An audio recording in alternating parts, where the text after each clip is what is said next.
Welcome back to the Abundant Harvest Homestead. I'm Papa Pepper, and today my message is simple. If you are still gardening in 2020, you need to grow up. I think it's time. It's probably the next step in what you're up to. And let me give you an example of what I mean. Now, I'm not just talking about growing up by growing really tall plants like these 12-foot tall Jerusalem artichokes here. These sunchokes, we got 100 pounds out of this little area last year, and I'm thinking we're going to get even more this year. I'm not just talking about growing tall things though. When I say growing up, I mean things like this. I mean vertical gardening. I mean taking the limited amount of space that you have on your property, on your balcony, in your garden, and making sure to get the most ROI, the most return on your investment, taking a plant that would otherwise kind of sprawl everywhere and take up a lot more space, still only using that amount of soil, and send it up and let somebody else grow up next to it. That's what I'm doing here with these tomatoes. Check these guys out. I have a fence here, and on top of the fence I've actually bent over some rebar. Okay, rebar, you can get the 3/8 rebar. Last I checked it was about $5 for each 20 footer. If you're already investing in like a $20 cattle panel, to kind of almost double your height makes a lot of sense. So that's one thing I'm doing. So I gave up years ago on using the tomato cages. To me, they're kind of a joke. To me, they're silly. To me, they don't work. If you notice, a lot of people like who grow tomatoes like this in a greenhouse, they'll just prune them to one long line and they'll just run up all the way. Here I can mimic something like that out in my garden. This stuff is all pretty much two-dimensional. It's run just on one long line. And I actually got this rebar and stuff in about 2 weeks ago. So I had to take this stuff that was sprawling all over the place, creating some issues for me, and get it up where it can get the sun, where it can get the wind, where it can get the breeze, where it can all reach some of this, sunlight and grow nice. To me, it's a great presentation. And, look at it. They're all just hanging there, right at a reach away. And I'm really growing them up. I mean, look at this compared to me again.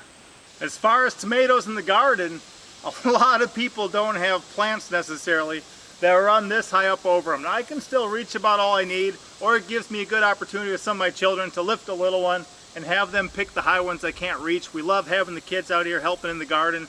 They love the food, they love planting. Maybe not weeding so much, but they definitely love harvesting, and we include them whenever we can. And then as things continue, I just kind of take some of these and weave them back in.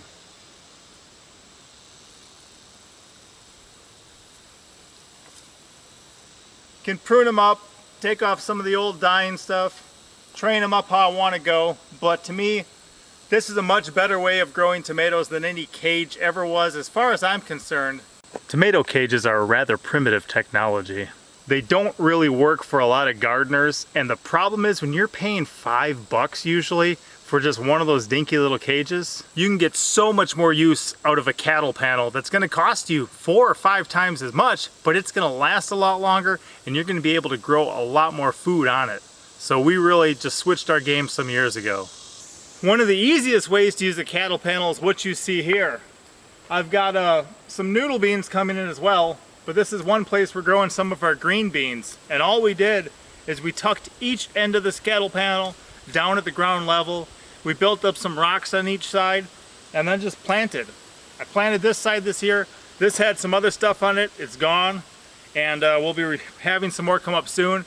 This one's actually technically a hog panel, so it's not even as wide or as tall as a cattle panel, which I think is going to be 48 inches.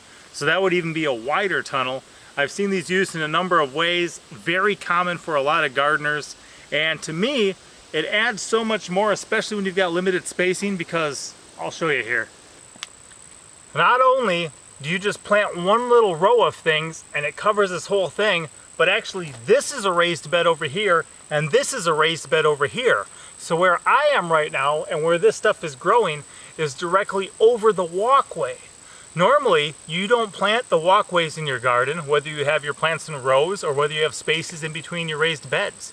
But by growing up and using something like this cattle panel archway, or even this archway behind me, where I have a mixture of cedar, wire, and bamboo, you move your garden up to where you can be growing over, 100% of this area, rather than just 2/3 of it where I'd have the 2 raised beds and leave the walkway unplanted. Walkway still unplanted, but I can just run that row right at the edge of each raised bed and all of a sudden grow completely over that too. So I absolutely love this type of gardening. Here I've actually got a double wall too where I'm growing these noodle beans here. Right, they're just cranking in. I got a row of them planted here, and there's actually some squash in the center and a tomato working its way up in here. But then on the outer edge, I've just got an upright cattle panel. And this cattle panel here is just upright. It runs 20 feet. I planted along it too. So I've got kind of this 2-walled double harvest coming in of things like these noodle beans, which are just cranking it out. And then because these run so well, I actually added some wire that runs up to the top of my other trellis. So you can kind of see there, here's the top of the cattle panel. Wire runs up to the top of that trellis, and that trellis is going now. Now because I was growing peas here earlier, I planted these a little later than I would have, but eventually, as you can see here on the corners, it's running to the top already. That one's made it to the middle, and they'll be dangling down across here too, maybe even climbing up the top of that sorghum. So it's a good way to use my walkways to plant as well.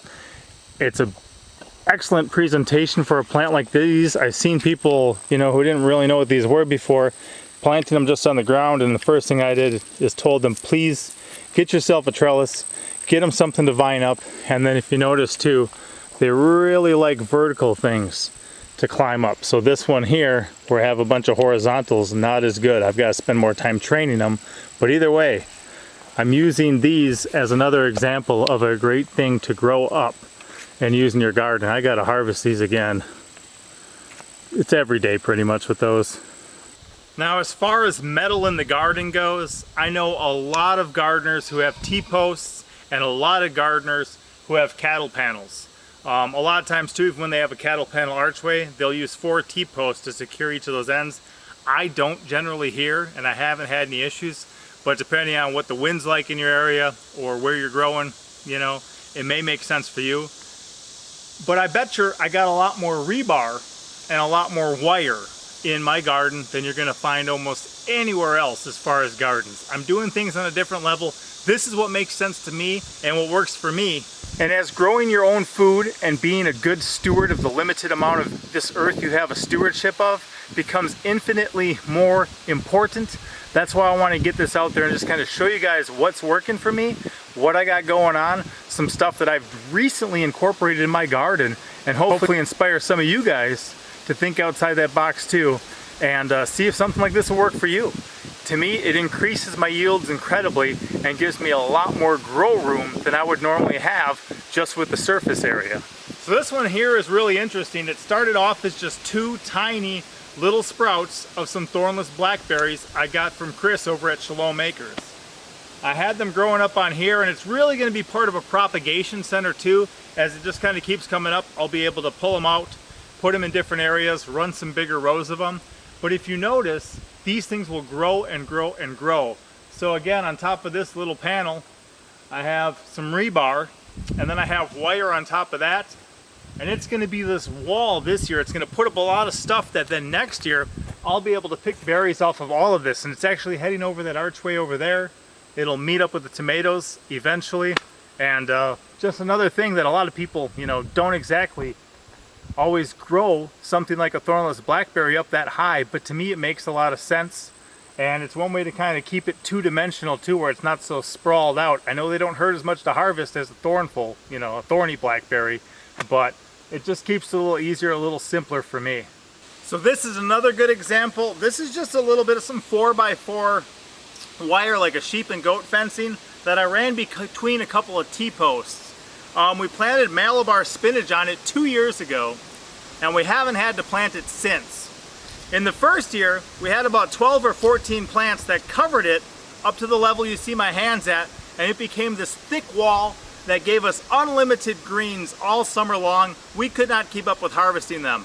Then it reseeded itself, so last year it was the best garden plant that I didn't plant because I didn't have to.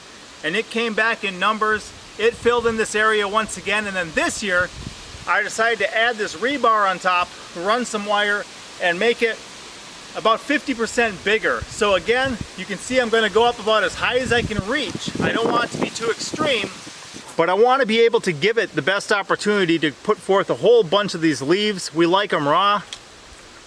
We like them in stir fries and soups and stews. They freeze well for us. And now I can increase my harvest here by about 50% just because it's that much bigger, because I'm growing up even higher. So this rebar idea is a newer one for me. This going even higher is very recent. It's only been about the past month and a half. And we haven't had a very rainy year this year. I haven't spent a lot of time watering this garden. So this hog panel was already like the main entrance to this garden area. And then I decided to run a little bit of rebar over it with a whole system of wires. If I would have been watering this more and would have installed it earlier, this whole crazy system up here would just be a crazy thick wall. But you can see, even with it being a recent addition, there's a lot of these guys just moving in, moving up, beginning to cover it. And some of the stuff too I could train up there. But I can imagine in years to come just having this all be some crazy thick wall of green that you walk through. Here's a winged bean. Working on those. Maybe I'll have some listed in our Etsy shop eventually this year. And these are winged beans too. But again, same thing here. You have this 4x4 utility panel, and then you have a double framework of overarching rebars with wire ran up between it. And if I would plant things earlier and water them more and have a pretty good year, what you would see is just a giant wall of green with green archways kind of across this whole area. You get some of the effect right now, but I plan on having more in the future. And even if you look around, it's kind of the height of my garden already. You know, this here, probably 7 feet. That back there, probably 14. 12 or 13 maybe.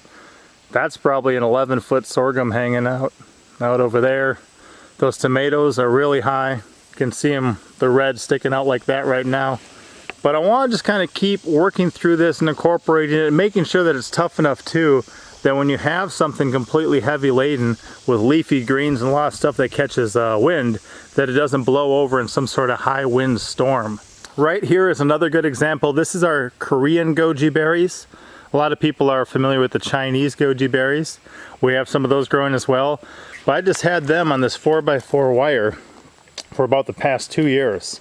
Some of them got pretty thick. I mean, that's almost as thick as my thumb. That's a really good beefy one. But these things will just run and run and run. So I recently just added the rebar and a series of wires. And then I can kind of have it be this big two-dimensional thing. And what that allows me is I can still grow like carrots or radishes or squash at the bottom level here on each side of it, and let that just grow up higher, as you see there. So here's just a couple more cattle panel archways, and all that's growing on here is the wild passion fruit. So these guys, wild passion fruit, getting ripe here. They are doing amazing. In fact, right now we've got a number of packages of passion fruit seeds that we have packaged up. Look at that flower. That one's pretty much white. A lot of them have more purple in than that. And look at the size of this guy. But to me, once they're established in an area, some people consider them invasive. They'll start kind of sprouting up all over the places, which is what they did here.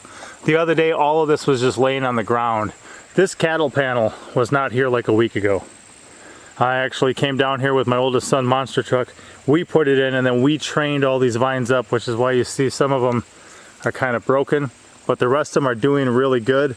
But it was just a heaping mess on the ground, a big tangled web, which is why now you've got some of these guys kind of starting off over there and just coming up at this weird angle into this trellis. Here's another look at that, where they start out here, 5, 6, 7 feet away, and then eventually make their way onto this trellis, putting up those beautiful flowers. But anyway, this is my favorite wild edible. That's why when it comes up in areas of my garden, I give it somewhere to go.